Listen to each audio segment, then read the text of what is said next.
Olá, gente, tudo bom? Hoje eu vim aqui falar sobre dois assuntos, eu não sei muito bem como explicar, tinha uma formiga na minha cama. Basicamente, o primeiro assunto vai ser uma passada bem geral por cima do Brasil colonial.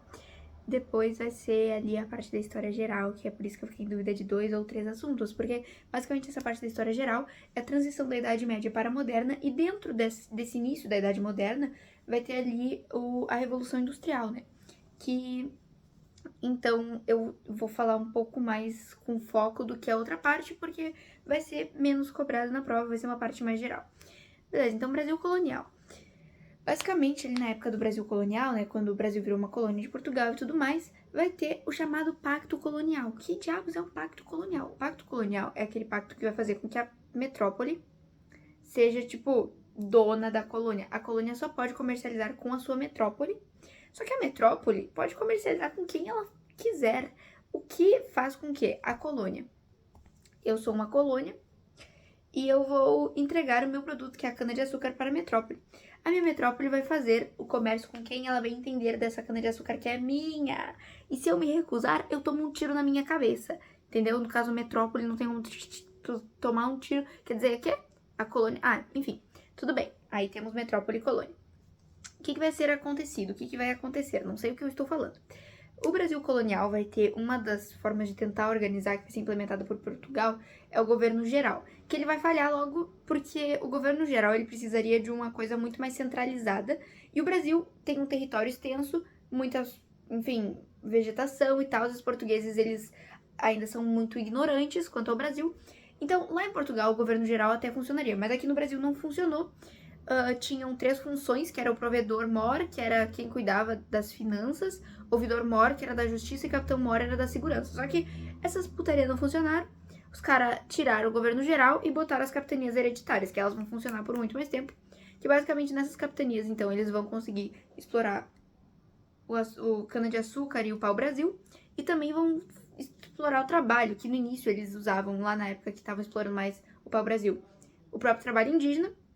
E depois, quando a economia açucareira vai crescendo um pouco, que os engenhos e tudo mais, eles começam a trazer escravizados africanos para cá. Então aí, quando começa a trazer os escravizados africanos, vai se estabelecer um comércio triangular. O que é isso? Aquela relação de metrópole e colônia vai se juntar com a África também, que nesse caso vai ser metrópole é Portugal, colônia é Brasil, e a África vai ser onde eles vão pegar os escravos. Então, a metrópole vai mandar um barco lá para a África para pegar esses escravos. Os escravos vão vir aqui para o Brasil. Aqui eles vão trabalhar e fazer a cana-de-açúcar. Fazer a cana-de-açúcar não, vão extrair, vão produzir o que for preciso. E essa cana-de-açúcar vai voltar lá para a metrópole. Então forma meio que um triângulo, né? Uma relação que fecha um ciclo triangular. Então, beleza. Aí depois das capitanias hereditárias vai começar a ter um movimento que a gente não chegou a ver no passado, mas vai cair assim só por cima, que é o bandeirantismo. Que basicamente os bandeirantes, eles vão começar, tipo, eles vão ser mandados a adentrar nas terras do Brasil para tentar procurar, tipo, mão de obra para eles usarem dos indígenas ou de algum africano escravizado ou indígena escravizado que possa ter fugido. E também eles vão acabar descobrindo muitos territórios de ouro. Aí, com essa descoberta do ouro, vai começar... Isso aí tudo era mais ou menos século XVII. Século XVIII vai ser chamado de século do ouro aqui no Brasil.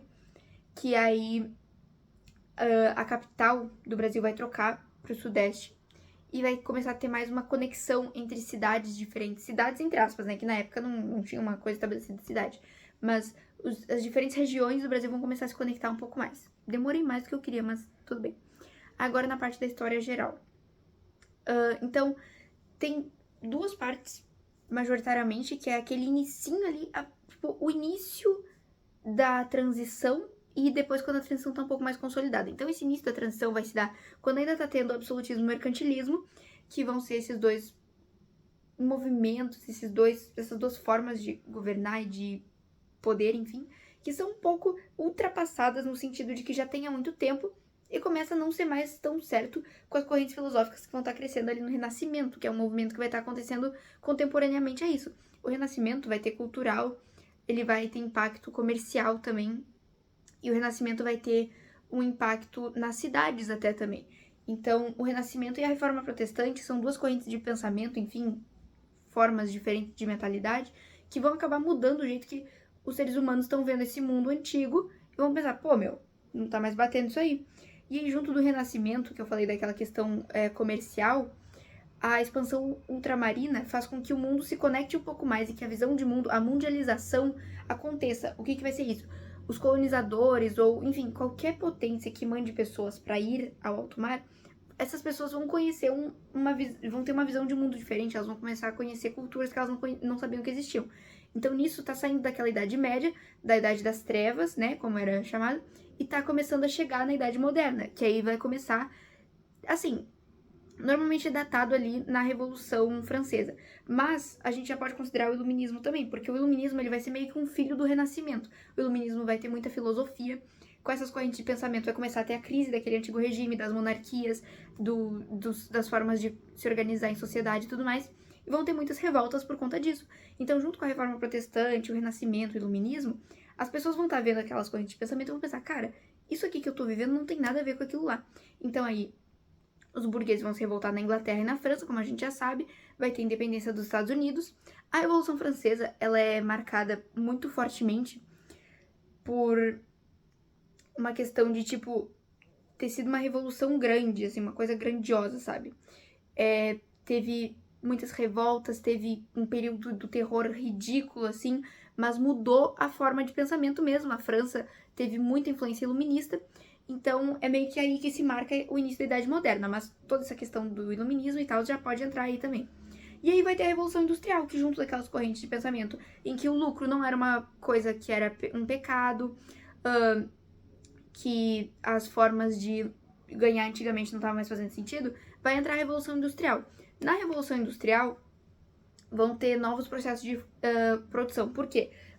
Antigamente, estava acontecendo os modelos artesanais, um modelo mais doméstico, um sistema de trabalho que era muito focado no trabalhador fazer com ele mesmo. Com a burguesia ascendendo ali na segunda parte, na Idade Moderna, né? Eles vão começar a ter cargos de influência na França, no parlamento inglês, eles vão começar a ter mais influência, e aí os burgueses vão começar, cara, já tem uns caras trabalhando, vamos investir nesses trabalhos. E aí a Inglaterra, então, já tinha alguns pontos favoráveis para a industrialização dela, ela acaba se industrializando, a primeira revolução industrial vai ser focadíssima na Inglaterra, vai ter então o carvão como matéria-prima como combustível, o ferro é uma matéria-prima muito importante, e vai ter um baita investimento ali em máquinas e tal. O problema foi uma mudança brusca e não teve nenhuma regulamentação quanto à questão da segurança do trabalhador, ou o trabalhador também não tinha umas condições salubres, né? Não era uma condição muito boa de trabalho na época. Então vão começar a surgir teorias de pensamento, porque toda vez que alguma coisa tá ruim, alguém vai cutucar e vai falar assim, meu, não tá rolando, temos que mudar isso. Então, vão ter algumas correntes. O anarquismo vai ser essa corrente que vai querer, tipo assim, cara, tira o governo. O governo sempre vai oprimir alguma pessoa. Tira o governo, a gente não quer governo. O anarquismo é muito radical. Essa é uma das teorias, né, que tava surgindo ali na época e tava pipocando. Outra teoria é que o catolicismo também participou. A igreja participou por quê? Tava começando a piscar aqui umas coisas meio socialistas, só que ainda tinha aquela ideia de lucro, e tava ali, o que a gente faz? A gente quer lucro, a gente não quer lucro. Aí a igreja fala assim, levanta a mão e fala assim, essas condições de trabalho estão muito fortes. Aí os caras que são mais capitalistas, os burgueses, vão falar assim, então tu é comunista? Aí a igreja vai levantar a mão de novo e falar assim, esses comunistas estão muito radical? Ou seja, a igreja não falou nada com nada, a igreja só se manteve neutra de um jeito bonitinho. A igreja quis lá dar sua opinião e não deu opinião nenhuma. Aí tem, dentro do socialismo, vai ter o socialismo científico, que é o do Marx ali, que vai ter basicamente uma ideia de luta de classes, uma ideia de oposições. Aqui tem uma frase que eu achei muito boa. A partir do antigo sistema, devido às suas contradições, começam a se estabelecer pouco a pouco os fundamentos de um sistema oposto, o qual acaba por substituir o antigo ao mesmo tempo que ele absorve... Não sei falar, mas basicamente o que isso significa? Vai ter o sistema antigo que estava acontecendo, e alguém vai começar a analisar e vai falar assim, tem muita contradição acontecendo. Tem muita coisa que, tipo assim, não tá batendo, não tá sendo bom. Então a gente vai criar um sistema novo pra tentar resolver esse antigo, só que a gente vai pegar as coisas boas desse antigo e vai substituir esse antigo por esse novo que vai ser aprimorado. E essa é a ideia que vai começar a surgir. A partir daí, com o socialismo, o mundo vai estar sempre nessa efervescência de começar a ter visões diferentes o tempo inteiro e tentar melhorar sempre o trabalho e tal. E aí vai ter o socialismo utópico, que é aquele socialismo um pouco mais bonitinho, um socialismo tipo assim, ai, a burguesia poderia ajudar na questão dos lucros, a burguesia poderia ajudar os nossos queridos trabalhadores. Só que tipo assim, é utópico, como diz o nome, é uma utopia. Seria incrível se acontecesse? Seria, mas não acontece. Então não adianta ficar, ai, eu acredito que os burgueses possam contribuir, porque não sei o que, não sei o que. Não funcionou muito bem ali, né? Não funcionou. Aí, basicamente, o que vai acontecer? Nessa época da Revolução Industrial, como todo mundo quer matéria-prima, quer combustível, as potências vão começar a procurar lugares que ainda não foram explorados para explorar e tirar de lá esses materiais que eles querem. E nisso vai começar a fomentar muito o imperialismo, que vai ser essa disputa por controle sobre outros territórios ou culturas. Então vai ter muita competição nessa época, e vai ser aí que vai começar a brilhar ali a Primeira Guerra Mundial, vai começar a brilhar os conflitos de hoje em dia, a bipolaridade do mundo, a bipolaridade não, a multipolaridade, enfim, que todo mundo tá querendo ser melhor. Everybody wants to rule the world. E uma coisa que eu esqueci de falar, quando eu disse que as condições de trabalho estavam muito insalubres, a galera começou a pensar, porque a partir da Idade Moderna, tudo é motivo para questionar e pensar, o que é muito bom, porque é muito bom pensar. Então vão surgir movimentos operários. Vão ter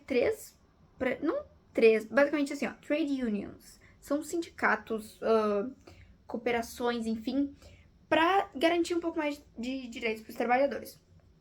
Aí vai ter um movimento inspirado na Carta do Povo, que foi uma carta que foi lançada para falar, tipo assim, cara, tem gente dos trabalhadores conseguindo um pouco de representação política, só que eles não estão sendo remunerados por isso, eles têm que ganhar dinheiro por isso. As condições de trabalho dos trabalhadores estão na bosta, tem que ser melhorado isso. Então a Carta do Povo denunciou muitos problemas da época, e aí tem esse movimento, que é o movimento do cartismo, o movimento cartista, sei lá, enfim, que é inspirado nessa coisa. Então, basicamente, eles vão lutar pelos direitos.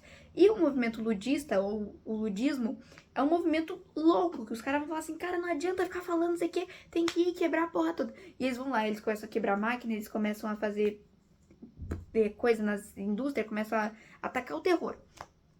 Então, é basicamente isso que eu consegui aqui falar.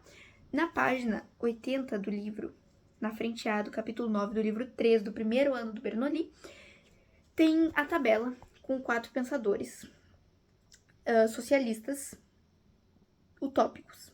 E eu acho importante saber, porque o Sor falou que talvez seja importante saber ali. Então, é uma dica. Olhem o livro. Muito obrigada por ficarem até aqui. Um beijo e boa prova.